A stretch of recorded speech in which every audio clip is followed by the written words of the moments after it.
Good evening, ladies and gentlemen. Thanks for joining us tonight on the Millennium stage. Tonight, we present a program of Song from the Civil War to Civil Rights as a preview of Washington National Opera's next production, Appomattox. Now, please welcome tonight's performers, members of the Domingo Cafritz Young Artist Program, and artists from Washington National Opera.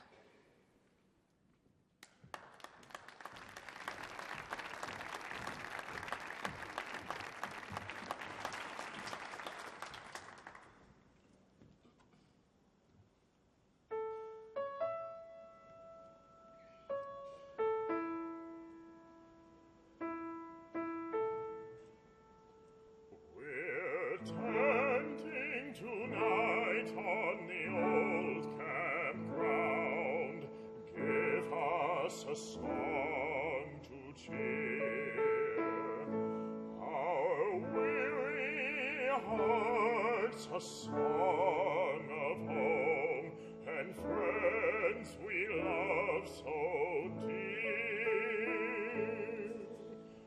Many are the hearts that are weary tonight, wishing for the war to cease. Many are the hearts looking for the right to see. Dawn of peace, tenting tonight, tenting on the old campground. We've been tenting tonight on the old campground, thinking of days gone by, of the loved ones at home who gave us a hand, and the tear that said goodbye. Many are the hearts that are weary tonight, wishing for the war to cease.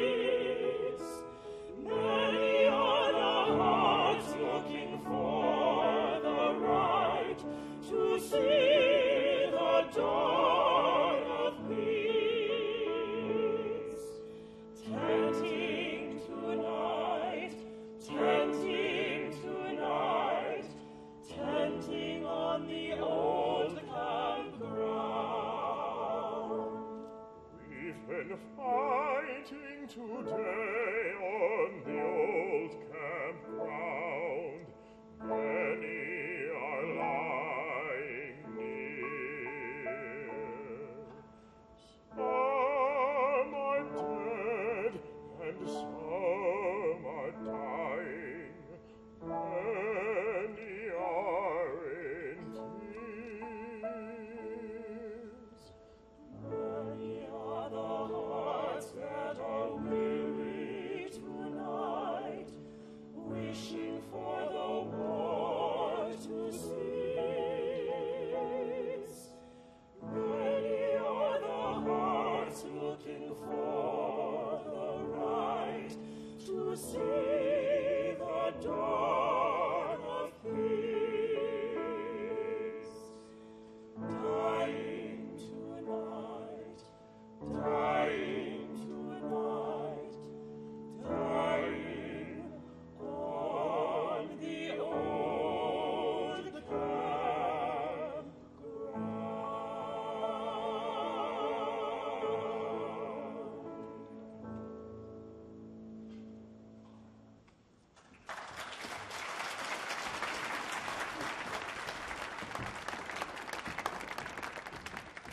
Those words, first sung in 1863, are the first lines of Appomattox, an opera by Philip Glass and Christopher Hampton, which Washington National Opera will premiere in a newly revised version on November 14th.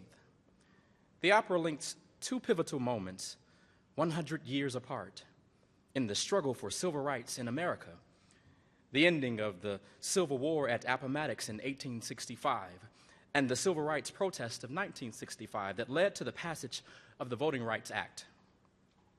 It begins amid a cataclysmic violence of the Civil War with a fateful meeting at the White House. President Lincoln talks with Frederick Douglass, a one-time runaway slave who became an author, orator, and the president's advisor. Douglass urges the president to grant African Americans voting rights. When the peace treaty is signed at Appomattox, it seems that peace, liberty, and equality may finally be at hand for all Americans. But the promise of that moment is not fulfilled, and new generations must take up the struggle for civil rights. And so Act Two finds America in 1965, once again in the shadow of civil unrest and divisive struggles of power. And another black leader is speaking to a president on issues of suffrage and disenfranchisement. Dr. Martin Luther King presses President Lyndon Johnson to bring the Voting Rights Act to Congress. In tonight's performance, we'll enter the world of Appomattox with words and songs of the Civil War era and the civil rights struggle of the 20th century. And we'll give you a glimpse of the opera itself with an excerpt from Act Two, the Arya for Martin Luther King as he rallies marchers in Selma, Alabama. At the outset of the Civil War, Walt Whitman captured exalted sentiments of endeavor and purpose, and the rallying spirit of individuals coming together to save the Union in a series of poems called Drum Taps. And here is Ariana Weir to read an excerpt.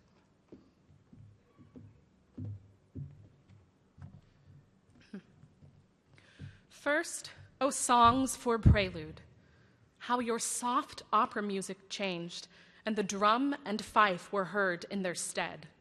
From the houses then, and the workshops, and through all the doorways, leapt they tumultuous to the drum taps prompt, the young men falling in and arming, the mechanics arming, the lawyer leaving his office and arming, the judge leaving the court, the driver deserting his wagon in the street, the salesman leaving the store, the boss, bookkeeper, porter, all leaving, outdoors arming, indoors arming, the women volunteering for nurses, the work begun for an earnest, no mere parade now, war, be it weeks, months, or years, and armed race is advancing to welcome it.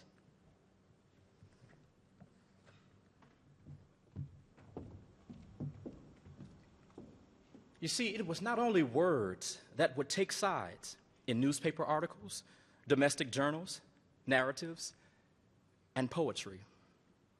As Whitman says, music too became a battleground. Each side wrote stirring anthems and marching tunes. The Union's "We Are Coming, Father Abraham," for example, or the Confederacy's "The Bonnie Blue Flag."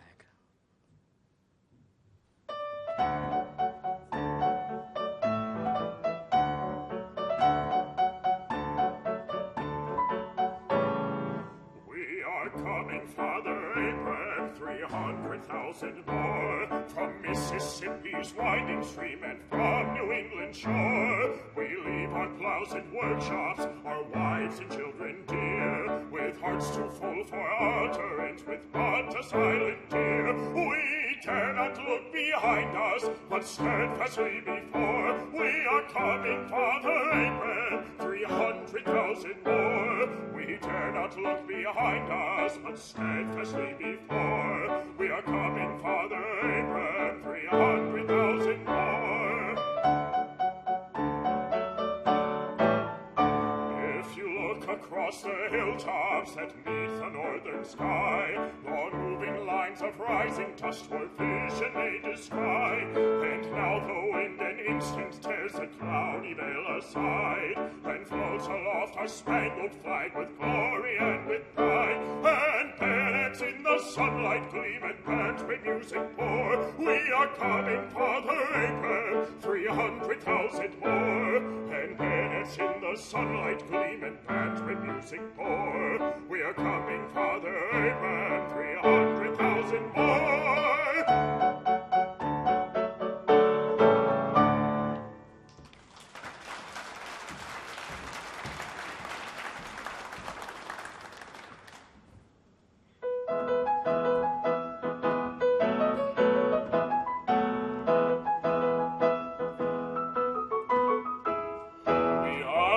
band of brothers and native to the soil, fighting for liberty with treasure, blood, and toil.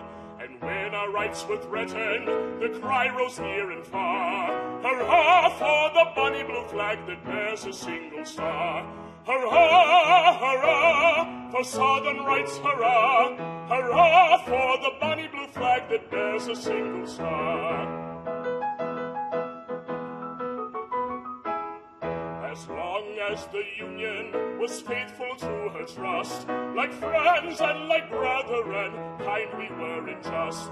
But now when northern treachery attempts our rights to mar, we hoist on high the bonny blue flag that bears a single star.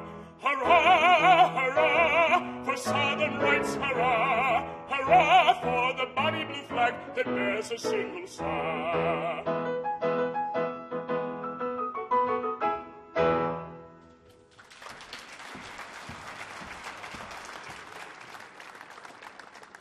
Sometimes North and South would commandeer one another's patriotic melodies.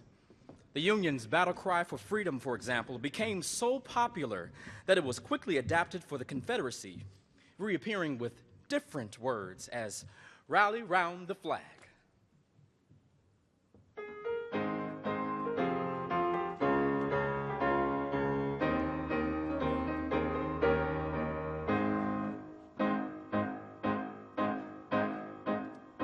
Yes, we'll rally round the flag, boys, we'll rally once again, shouting the battle cry of freedom.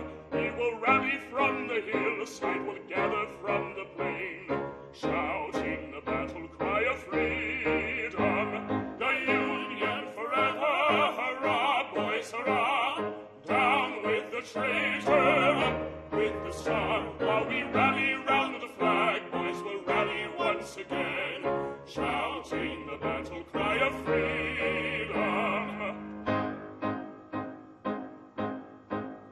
Our flag is proudly floating on the land and on the main. Shout, shout the battle cry of freedom. Beneath it off which brokered and will conquer once again. Shout, shout the battle cry of freedom. Our Dixie forever, she's never at a loss.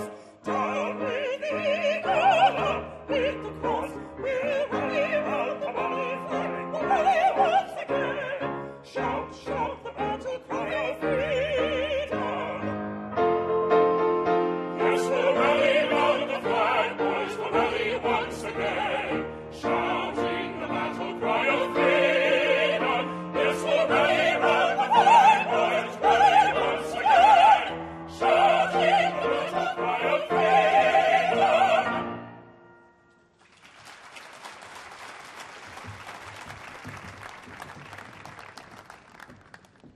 But by 1865, the year of Appomattox, the music and poetry sung in parlors and read by candlelight in homesteads had gone through a dramatic change in tone.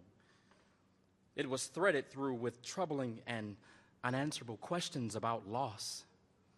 You hear it in the popular ballad, "When This Cruel War is Over," and in Walt Whitman's "Leaves of Grass," which etched a raw landscape of emotion. Here is Tim Bruno with an excerpt. Look down, fair moon, and bathe this scene. Pour softly down night's nimbus floods on faces ghastly, swollen, purple. On the dead on their backs, with arms tossed wide, pour down your unstinted nimbus, sacred moon.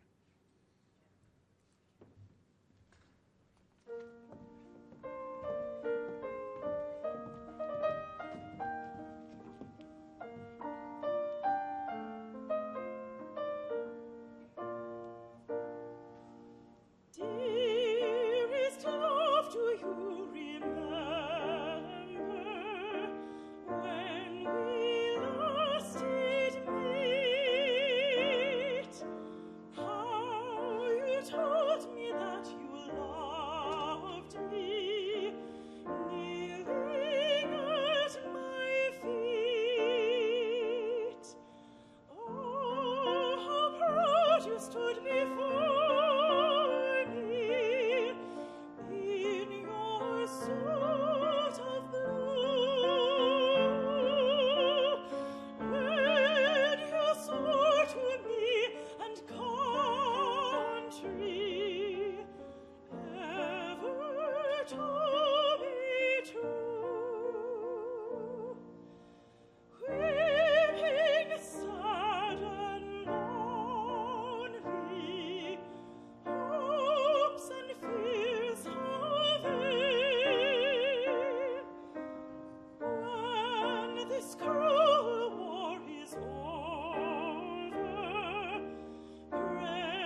Meanwhile, on the battlefield, soldiers face endless grinding violence and deprivation.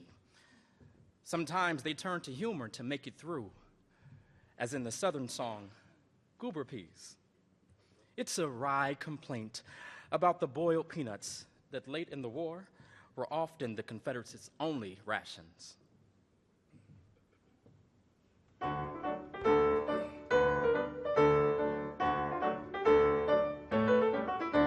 Sitting by the roadside on a summer's day, chatting with my messmates, passing time away.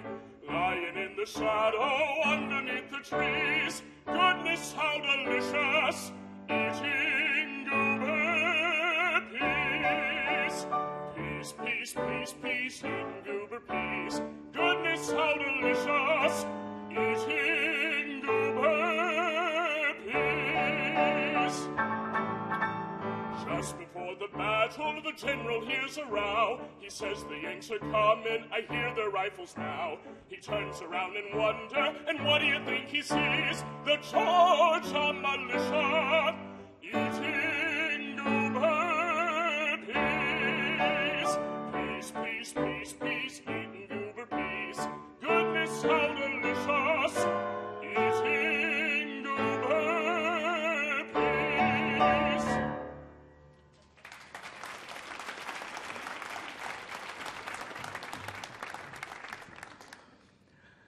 There was a new melody now rising near the battlefields. Music of slaves from the cotton fields had always been heard in the South, but music now came too from the throats of black freedmen, rallied into fighting regiments of color.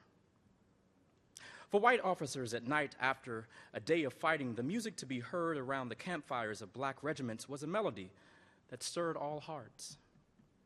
The commander of the 1st South Carolina Volunteers, the 1st Slave Regiment mustered into the service of the United States during the late Civil War, wrote in his journal of his experiences while leading this regiment. His description of their songs at nighttime is haunting and touches on how the nation as a whole had come to truly hear the plight of slaves and comprehend the depth of their sorrow and pain. He wrote, "Never it seems to me, since man first lived and suffered, was his infinite longing for peace uttered more plaintively than this." He records this evening song, originally sung a cappella by black soldiers in front of the campfire night. I know moon rise, I know star rise, lay this body down. I walk in the moonlight, I walk in the starlight to lay this body down. I'll walk in the graveyard, I'll walk through the graveyard to lay this body down. I'll lie in the grave and stretch out my arms, lay this body down. I go to the judgment in the evening of the day when I lay this body down, and my soul and your soul will meet in the day when I lay this body down. The longing of soldiers for an end to the war and a return to their families at home comes through with heartbreaking clarity in their letters. A famous and poignant example is the last letter of Sullivan Ballou. Ballou was a Union infantry officer from Rhode Island who died at 32 from wounds received in one of the first major battles of the war, the Battle of Bull Run, or First Manassas, just west of Washington. After his death, the following letter was found in his trunk. addressed to his 24-year-old wife, Sarah. They had been married only a few years and had 2 young sons. My dear Sarah, the indications are very strong that we shall move in a few days, perhaps tomorrow. Lest I should not be able to write again, I feel impelled to write a few lines that may fall upon your eye when I am no more.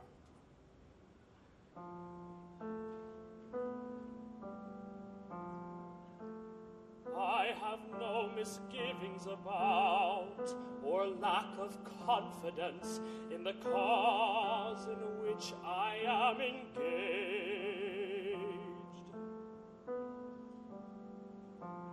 And my courage does not halt or falter. I know how strongly American civilization now leans on the triumph of the government, and how great a debt we owe to those who went before us through the blood and sufferings of the Revolution. And I am willing, perfectly willing, to lay down all my joys in this life to help maintain this government and to pay that debt.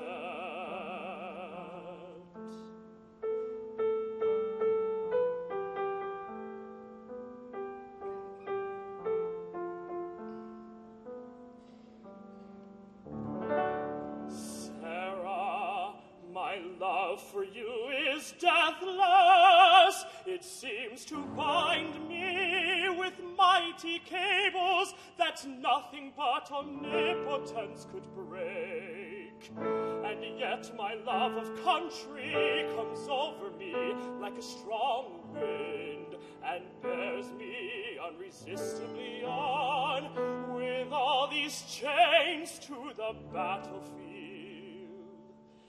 The memories of the blissful moments I have spent with you come creeping over me, and I feel most gratified to God and to you that I have enjoyed them so long.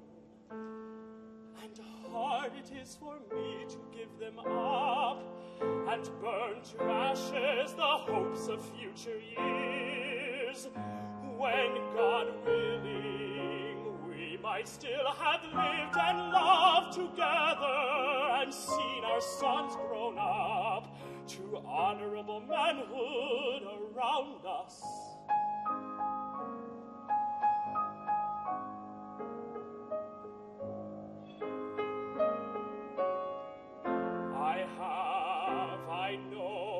But a few and small claims upon divine providence.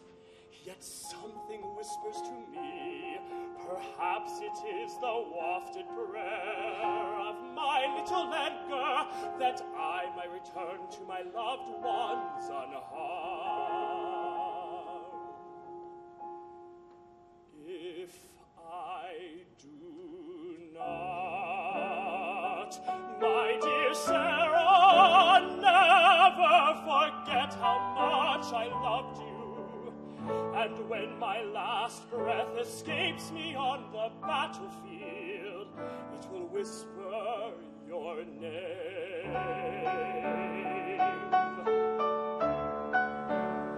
Forgive my faults and the many pains I have caused you. How thoughtless and foolish I have oftentimes been. How gladly would I wash out with my tears every little spot upon your happiness.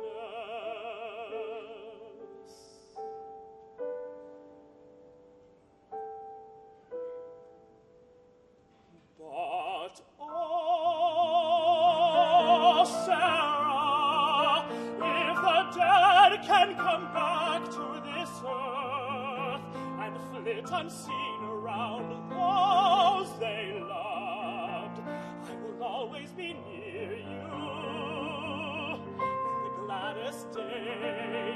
and in the darkest night always, always.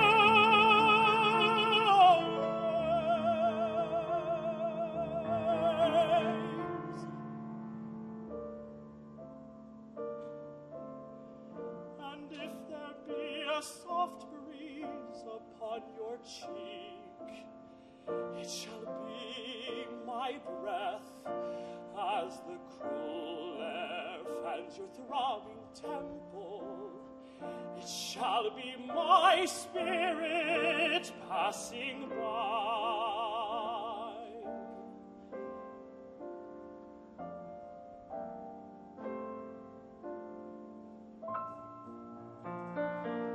Sarah, do not mourn me dead. Think I am gone, and wait for thee, for we shall meet again.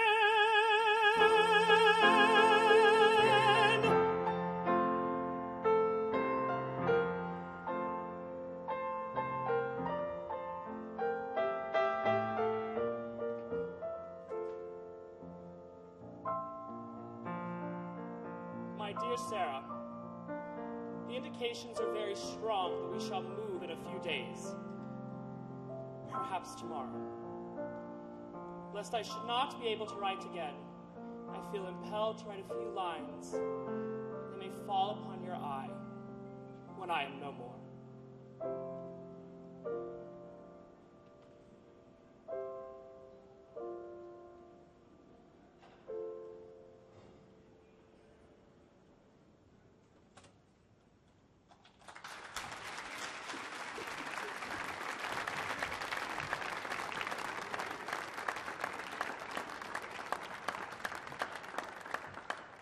As slavery was central to the Civil War itself, it was central to the music of the era.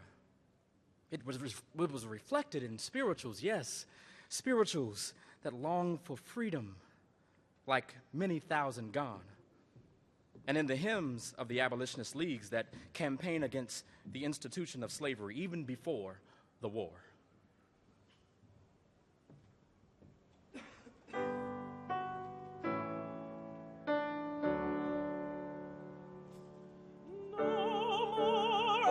Auction block for me, no more, no more, no more auction block for me, many thousand gone, no more mistress call for me, no more, no more, no more mistress call for me, many thousand gone, no more drivers lash for me, no more, no more, no more drivers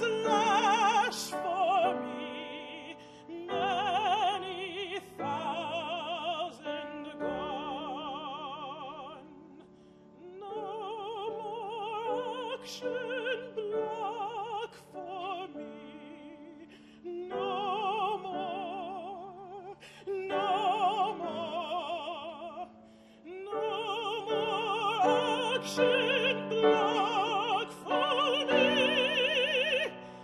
many thousand gone.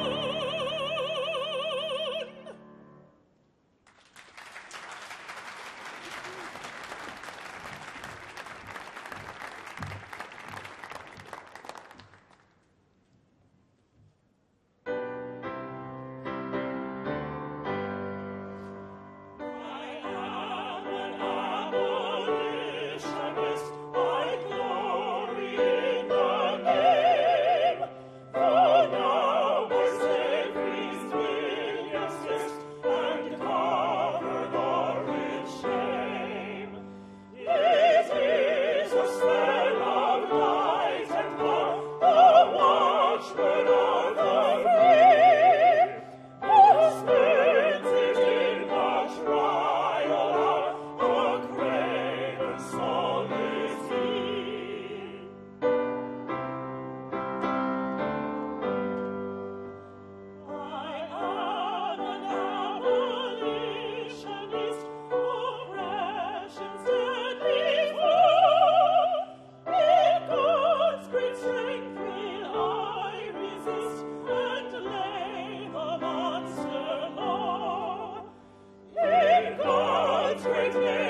With the end of the war and Reconstruction, a new soil had been laid down and was planted by freedmen's hands to enrich the circumstances of a first generation of free children of color. But the progress of Reconstruction ultimately stalled, faltered, and expired. The laws and constitutional protections of the years just after the war were left in tatters. In their place, the relic black codes of segregation grew into the unlawful strictures of Jim Crow that sought to impede the education and advancement of African Americans and to diminish their opportunities for equality or social and professional prominence. By the 1930s, they allowed an ever-deepening fissure of intolerance and injustice.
But activism, too, had been seeded by way of abolitionist roots.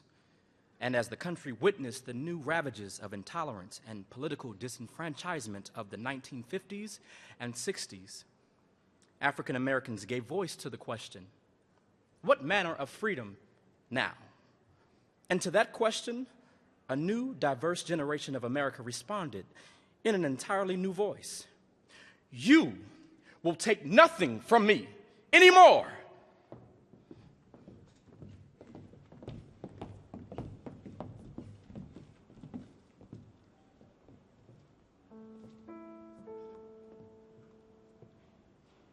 Ain't gonna let nobody turn me around, turn me around, turn me around. Ain't gonna let nobody turn me around. I'm gonna keep on walking, keep on talking, marching up to freedom land. Ain't gonna let no Jim Crow turn me around, turn me around, turn me around. Ain't gonna let no Jim Crow turn me around. I'm gonna keep on walking, keep on talking, marching marching up to freedom land. Ain't gonna let no jail cell turn me around, turn me around, turn me around. Ain't gonna let no jail cell turn me around. I'm gonna keep on walking, keep on talking, marching up to freedom land.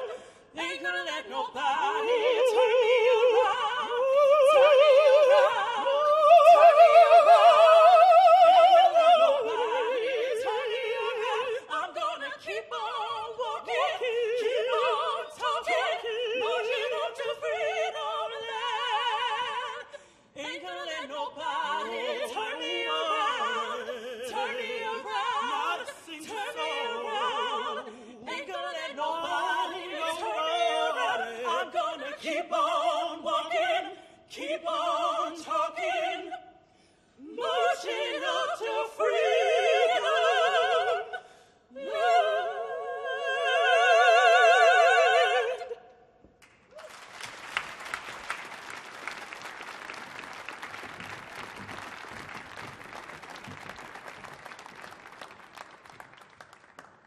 Act 2 of Appomattox portrays the events that led to passage of the Voting Rights Act in March of 1965. In the first months of that year, Martin Luther King and others organized voting rights marches in Alabama, marches that were often brutally repressed. Those protests played a key role in spurring President Johnson and Congress to take action. In the scene you're about to see, Dr. King is rallying protesters for the third march from Selma, Alabama, to the state capital of Montgomery. He calls on them to honor the memory of people who've already given their lives for the cause of freedom. A church deacon named Jimmy Lee Jackson shot down by a state trooper while marching peacefully with his family in Marion, Alabama.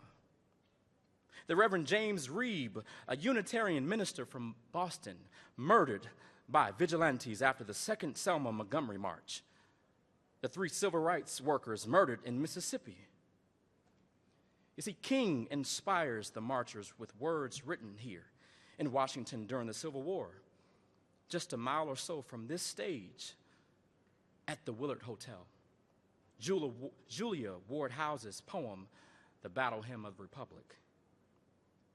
Here is bass Solomon Howard to sing Martin Luther King's Arya from Act 2 of Appomattox.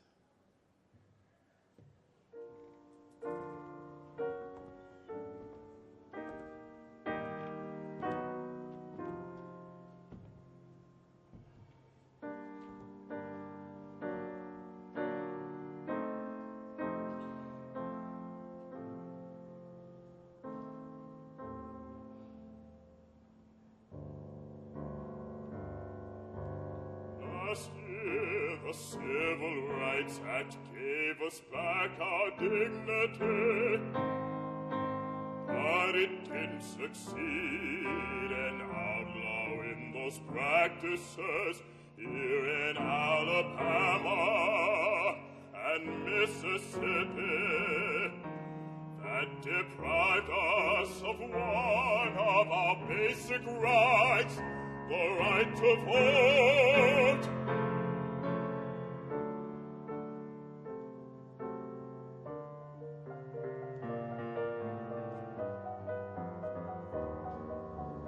Last month, a young man named Jimmy Lee Jackson, a deacon of the church in Marion, was callously and viciously cut down as he petitioned with his family to win that right. So 8,000 of us started off last Sunday, marching in Jimmy Lee's name. Now they tell me we're 25,000 in the state capitol. Press our claim and say to Governor Wallace, who may be watching us from some dark window, in God's name, understand it's time to take the rotting corpse of segregation and bury it alongside Jimmy Lee. And so in memory of Jimmy Lee and the 3 young civil rights workers so inhumanely slain in Mississippi, and the Reverend James Reeb and the 4 pure innocent girls senselessly slaughtered in a church in Birmingham. We are here to ask the simple question, how much longer will truth and justice stay nailed to the cross? The time has come to set them free. The time has come at last, for the truth will not forever be denied. The time has come, as the Bible says, the meek shall inherit the earth. The time has come to gather in the harvest. Mine eyes have seen the glory of the coming of the Lord. Is trampling of the vintage, where the grapes of wrath are stored. He has loosed the fateful lightning of his terrible swift sword. His truth is marching on. In the beauty of the lilies, Christ was born across the sea, with a glory in his bosom that transfigures you and me. As he died to make men holy, let us die to make them free. His truth